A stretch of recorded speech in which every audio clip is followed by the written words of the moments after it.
ویسے بھی چلے جائیں تو فقہاء کرام نے کہا ویسے جانا بھی منع ہے عبادت کے نقطہ نظر سے، حالانکہ اللہ تو وہاں پر بھی ہے. آپ چلے جائیں گے تو مشرک ہو جائیں گے. اگر آپ جبل رحمت پر عبادت کی نیت سے چلے جائیں گے تو آپ موحد ہو جائیں گے، مومن ہو جائیں گے.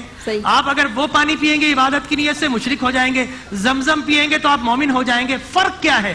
فرق یہ ہے کہ گنگا جمنا اور ہمالیہ یہ اللہ کے دشمنوں سے منسوب ہے، اور زمزم اور مقام ابراہیم اللہ کے محبوبوں سے منسوب ہے.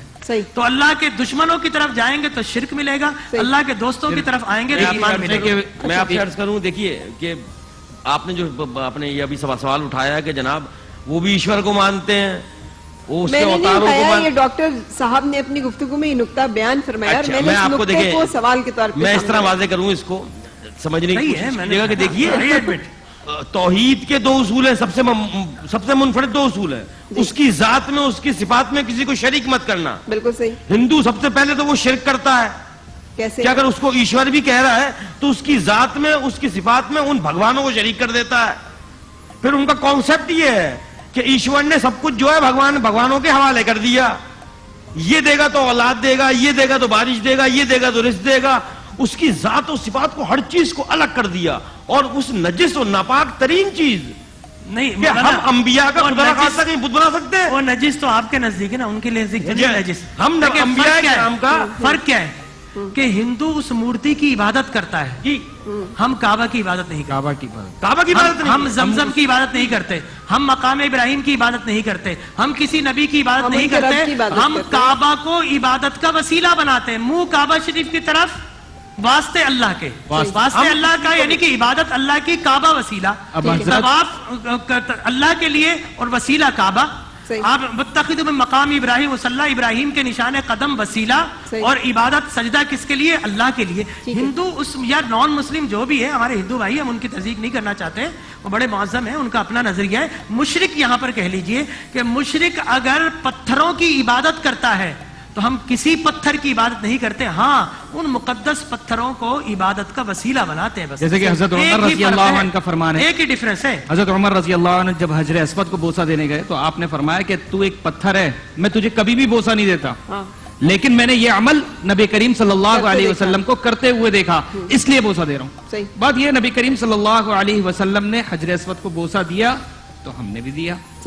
آپ صلی اللہ علیہ وسلم وجہ سے دیکھیں، وہ تو آپ کا ایمان ہے نا. میں آپ سے تو آپ کا ایمان ہے کہ نبی نے ایسا کیا، وہ کہے گا میرے اوتار نے ایسا کیا جی، وہ کہے گا میرے اوتار نے مجھے بتایا. اوتار نے ڈاکٹر صاحب خود ہی گفتگو کو الجھا دیتے ہیں. مسلمان نہیں، دیکھیں مسلمان میرے اوتار نے ایسا کہا نہیں، وہ جو ہمارا مان ہے کہ نبی نے ایسا کیا، نبی نے اس وجہ سے نہیں کیا کہ وہ خدا ہے. مین ڈیفرنس بتائیں، مین ڈیفرنس یہ نبی نے بتایا کعبہ خدا نہیں ہے، کعبہ خدا نہیں ہے، خدا تک خدا مان رہا وسیلہ ہے، کوئی بات، خدا تک پہنچنے کا وسیلہ یہ حجر اسود یہ خدا نہیں ہے. حضرت عمر نے جو یہ فرمایا وہ بھی اسی وجہ سے حجر اسود کے بارے میں. دیکھیں توحید کی جو بنیاد ہے نا، وہ ہے وحدہ لا شریک. بالکل، نہ اس کی ذات میں شریک، نہ اس کی صفات میں شریک. تو جب انہوں نے شرک کر دیا تو ان کا مسلمانوں سے مقابلہ کیسے ہو سکتا ہے؟ ہم ان تمام مقدسات، جیسے ڈاکٹر نے فرمایا، اللہ کے مقدس وہ چیزیں یا وہ ہستیاں، ہم ان کو خدا نخواستہ ان کی پرستش نہیں کر رہا ہے. وہ اور نجس و ناپاک ترین، کیا ہم کسی نبی کا، کسی انبیاء کا ہماری شریعت میں جائز ہے کہ ہم اس کا بت بنا لیں؟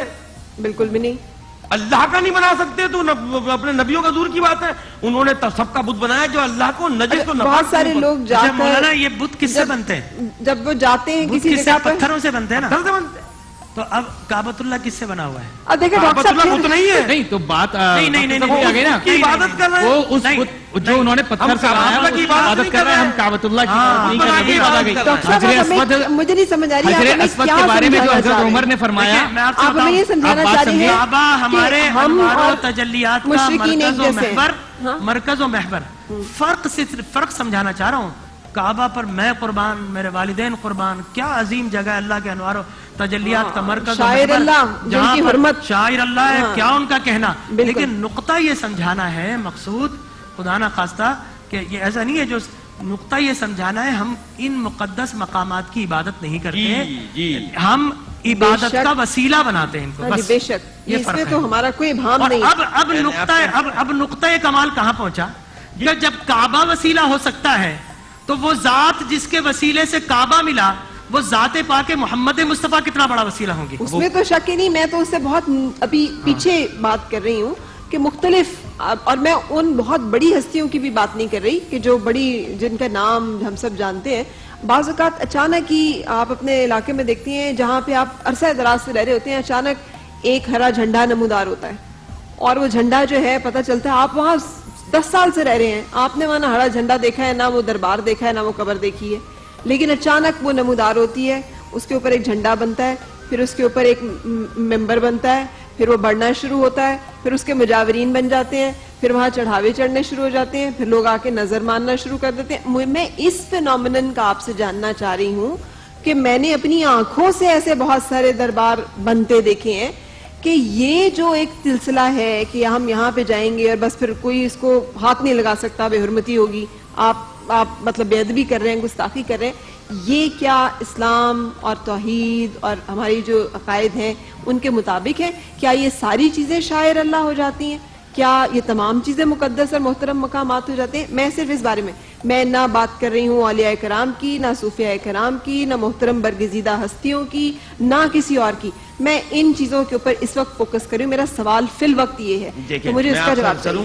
ڈاکٹر صاحب آپ کی اجازت سے دیکھیے, نماز کے لیے بھی یہ حکم ہے کہ اس جگہ کو منتخب کرو جس پہ تمہیں یقین ہے کہ یہ پاک ہے. اس پیش نماز کے پیچھے کھڑے ہونا جس کے علم میں, اس کی عدالت میں, اس کی طہارت میں تمہیں شک نہ ہو, اگر ایسے کے پیچھے تم کھڑے ہو تمہاری نماز نہیں ہے. تو ایسا کوئی مقدس مقام بن رہا ہے جس کو آپ اپنی آنکھ سے دیکھ رہے ہیں کہ پہلے یہاں کچھ نہیں تھا, تو آپ اس کی عقیدت میں کہہ سکتے ہیں اس کا مطلب صرف دکانیں کھولنا ہے, لوگوں کو گمراہ کرنا ہے. یس, واضح طور پہ موجود ہے. جو اولیاء کرام, جو بزرگ ہیں, کوئی انسان گستاخی کر دے وہاں پہ آواز اٹھانے کی تو وہ کہتے ہیں یہ تو گستاخے پتہ نہیں صحابہ ہو گیا, یہ اس کا تعلق دین سے نہیں. لیکن جو ہستیاں ابھی بھی محترم ہیں, بزرگ ہیں, جی ان کی تو بات تمام نہیں ہو مقاطع فکر میں بزرگ ہیں, وہ بزرگ آپ کے سامنے اگر کیا کہتے ہیں دفن ہوتے ہیں اور وہاں کوئی کیا کہتے ہیں ان کے وسیلے سے یا اللہ کے نیک بندے ہونے کی وجہ سے وہاں جانا, تو اس پہ اعتراض نہیں کر سکتے. آپ کی آنکھوں کے سامنے حقیقت موجود ہے. کچھ لوگ جیسے جاتے ہیں اور وہ فرض کیا وہاں جا کر سجدہ ریز ہوتے ہیں, تو کیا یہ ٹھیک ہے؟ سجدہ سوائے پروردگار کے سوا کسی کو نہیں. نبی کریم صلی اللہ علیہ وسلم کا فرمان تھا, سجدہ جائز نہیں. نبی کریم صلی اللہ علیہ وسلم کا فرمان تھا کہ اگر ہم سجدہ نہیں کر رہے, ہم تو احتراماً تعظیماً. نہیں دیکھیں, میں بتاتا ہوں آپ کو, سجدہ عبادت ہر دور میں شرک رہا ہے. سجدہ عبادت, سجدہ تعظیم پچھلی امتوں میں جائز تھا, جس طرح آدم علیہ السلام کو فرشتوں نے کیا, حضرت موسیٰ کلیم کو ان کے دربار کے لوگوں نے کیا, یوسف علیہ السلام کو ان کے بھائیوں اور والدین نے کیا. شریعت محمد مصطفیٰ میں سجدہ تعظیم بھی حرام ہے, نہیں کیا جا سکتا. بریک لے لیتے ہیں یہاں پہ, بریک کے بعد پھر ملتے ہیں. آج بہت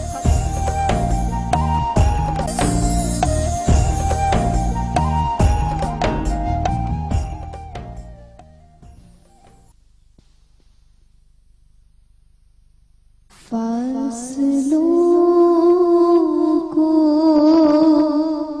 تکلف ہے ہم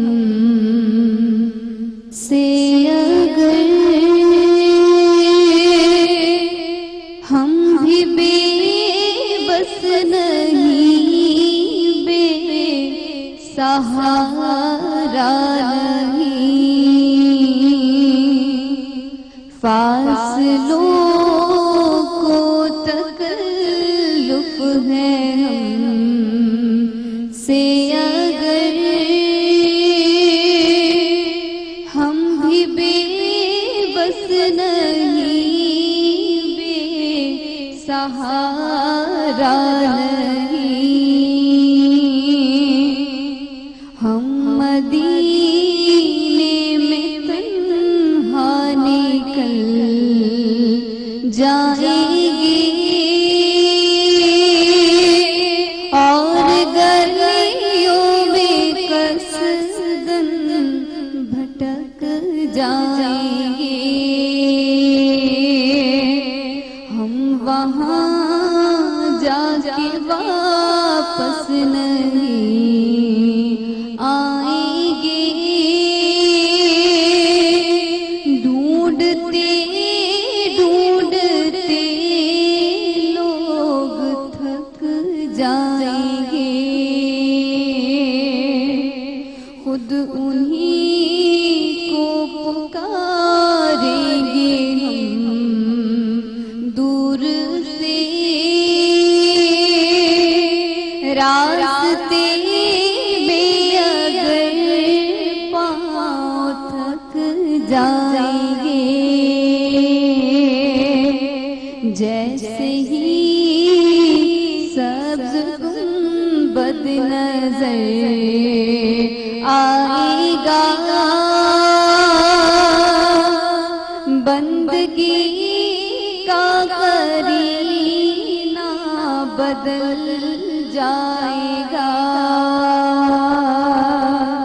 سر جھکانے کی فرصت ملے گی کسے، خود ہی آنکھوں سے سجدے ٹپک جائیں گے،